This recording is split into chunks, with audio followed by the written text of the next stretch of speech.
It's 3:07 in the morning. You aren't fully awake yet, but some animal part of you has already heard it. The soft slap of small bare feet on the hallway floor. The pause outside your door. The breath. Then the mattress dips. A cold little knee finds your spine, and a wide-awake voice whispers, "I can't sleep." You shift over and make room, staring at the ceiling, wondering why the one phrase you keep repeating, "Just go back to sleep, sweetheart," has never, not once, actually worked. Exhausted parents almost always arrive at the same assumption. We tell ourselves that this 3 a.m. walk down the hallway is a bad habit our child is building to test our limits, or a manipulation, or a sign that we've somehow spoiled them. But treating these night wakings as a behavioral issue or a failure of discipline hides what's actually happening in your child's body. Once you look at the biological machinery underneath this exhausting ritual, the entire problem changes shape. First, understand that your child waking up in the middle of the night is not a flaw. Waking up is completely normal. This timeline shows how sleep actually operates. It isn't a long, unbroken tunnel. It's a continuous rolling wave of cycles. And at the seam between each cycle, every human being floats up, and the peaks of those waves touch the waking surface. A healthy adult stirs like this somewhere between 80 and 130 times a night. Watch how the peak here can smoothly transition right back down into deep sleep. You don't remember your own wakings because you've spent decades learning to roll over, fluff your pillow, and drop back under without ever switching the lights on inside your head. You resettle automatically.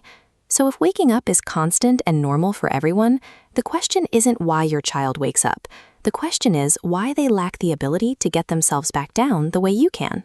When we demand a child go back to sleep, we are asking a tired, disoriented kid to execute a biological skill they haven't learned yet.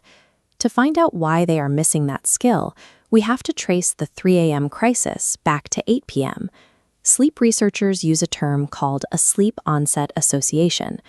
Put simply, whatever environmental conditions are present when a brain first falls asleep become the exact conditions it decides it needs to fall asleep again. This checklist shows your child's sleep recipe. A dark room, soft bed, and your presence get checked off as required ingredients. At 3 a.m., their brain reaches for that recipe. The dark and bed remain, but you register as a missing error state. To a 4-year-old, that missing ingredient might as well be a missing wall of the house. They are not trying to be difficult.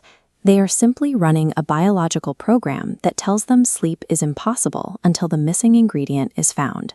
But skipping straight to fixing the recipe ignores a massive secondary layer to the problem. Waking up alone in the dark with a missing sleep ingredient triggers an ancient, survival-based response in a child's nervous system. The psychiatrist John Bowlby framed this through attachment theory.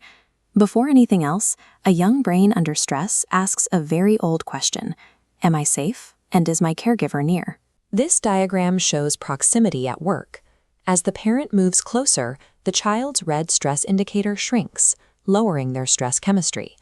At 3 a.m., homing instinct activates. The parent becomes a glowing safe zone, and the child merges into the safest place they know.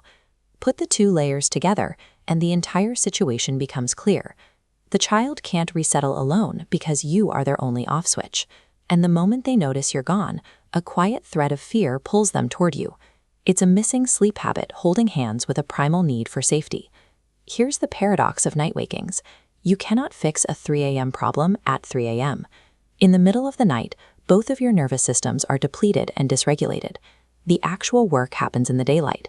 You start by building a bridge of connection to proactively satisfy their attachment needs. Schedule 10 to 15 minutes of predictable, dedicated special time during the day where your child leads the play. A young child whose tank of connection is full during the day reaches for you less desperately in the dark. The second step is giving their nervous system something to hold on to when you aren't in the room. A comfort object, a specific blanket, or a worn t-shirt that smells like you acts as a portable safe haven they carry into their bed. Finally, you have to rewrite the bedtime recipe through graduated withdrawal. This spatial map of a bedroom illustrates the process. Instead of lying in the bed until they sleep, you slowly fade out your presence at the start of the night, moving in measured increments toward the door over several weeks, until they can fall asleep alone. These daytime connection points and gradual evening shifts build a psychological bridge. You are proving to your child that they don't need to cross the physical hallway at night to feel secure, but you still need a protocol for when they inevitably do show up at your bedside. It's a technique simply called the walk back. The mechanics are strict. Keep the lights low and use 0 lectures. You don't bargain. You simply take their hand, say it's still sleepy time, and walk them back to their own bed with flat, boring consistency. Every single time. That boring repetition is not a punishment. It is the exact mechanism required to hand a sleepy brain a chance to practice the missing skill, settling in their own space with their own body. We tend to frame the 3 a.m. visit as a child taking something from us, taking our sleep, taking our patience, but flip that around. Your child isn't taking, they are reaching. They are using the one and only tool they have for an impossible problem, because you are the surest thing in their world. By patiently teaching them a new way to settle, you aren't losing closeness. You're proving that true independence naturally grows out of a secure attachment.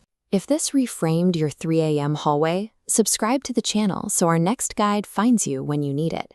And share this with a tired parent friend who feels like they're the only one awake. Take a breath. You're doing better than you think.